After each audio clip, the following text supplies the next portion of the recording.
Bolani gadjetlardan uzoqroq tutishda eng samarali usullarini tavsiya qiling, iltimos. Hozirgi holatimizda, hozirgi hayotimizda katta muammolardan bittasi shu bo'lib qolyapti. Yaqinda bitta kitob o'qidim. Narkotik moddaga tobelik darajasida tobe bo'lyapmiz ekan gadjetlarga. Telefonga soddaroq qilib aytadigan bo'lsak. Nimaga desa, miya shunaqa narsani yaxshi ko'radiki, dopaminni juda ham yaxshi ko'radi. Dopamin ishlab chiqarishdan miya maza qilaveradi-da. Misol uchun, misol keltiraman. Sportloto bor. 6 ta raqam bo'lsa, 5 ta raqam chiqyapti-da, 5 ta raqam chiqdi-da, 6-chisini kutayotganda maza qilib yuboradi. Yoki bo'lsa imtihon topshirdik, mandatga bordik. Hali pessimist odam bo'lsa pastdan qarab chiqadi.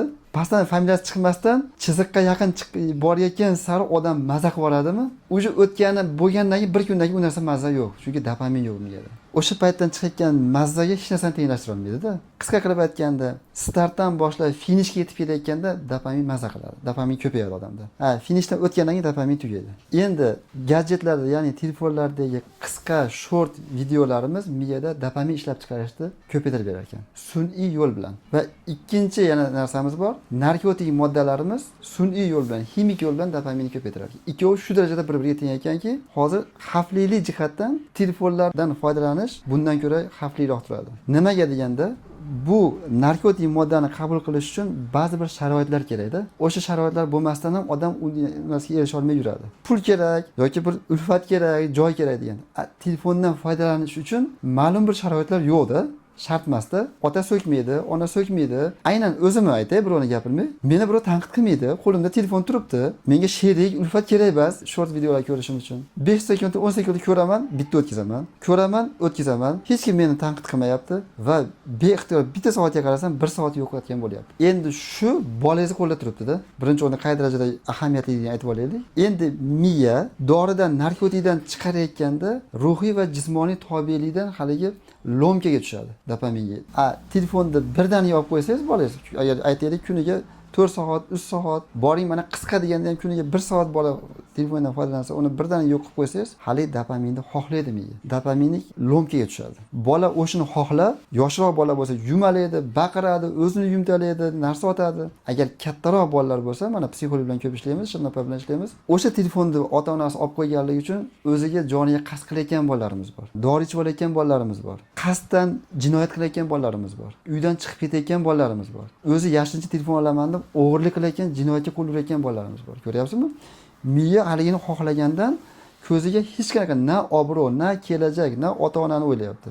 Qay darajada yomonligida bu?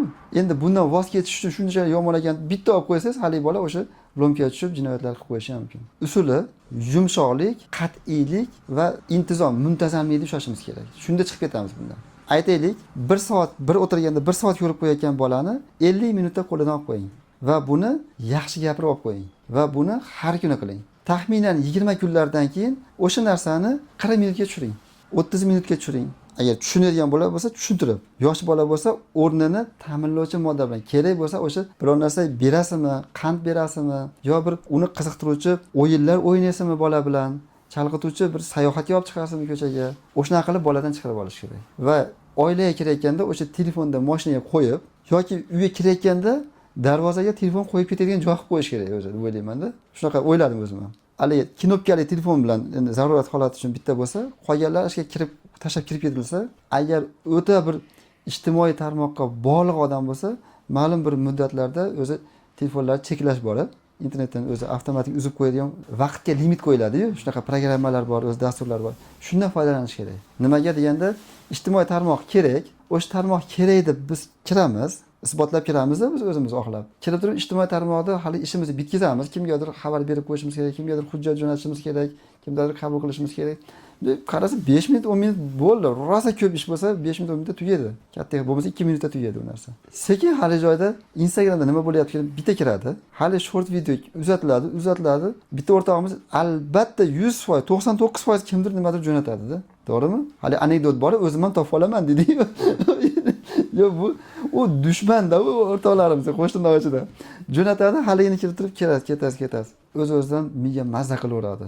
Tasavvur qiling, o'shini ko'rayotganingizda narkotik moddani chekayotganingiz, qabul qilayotganingiz bilan miya teng tobelik paydo bo'lyapti. Zarar demayman, teng tobelik paydo bo'ladi. Va bu tobelik orqasida katta masshtabda katta zararga uchrayapmiz. Men birovni emas, o'zim haqimda gapiryapman birinchi o'rinda. Va shu yo'lni tanlayapmiz. Sizlarga shuni tavsiya qilaman. Bu bola emas, o'zimiz birinchi o'rinda. Bola gadjetdan voz kechish uchun ota-ona o'zi gadjetdan voz kechish kerak. Eng to'g'ri yo'l shu.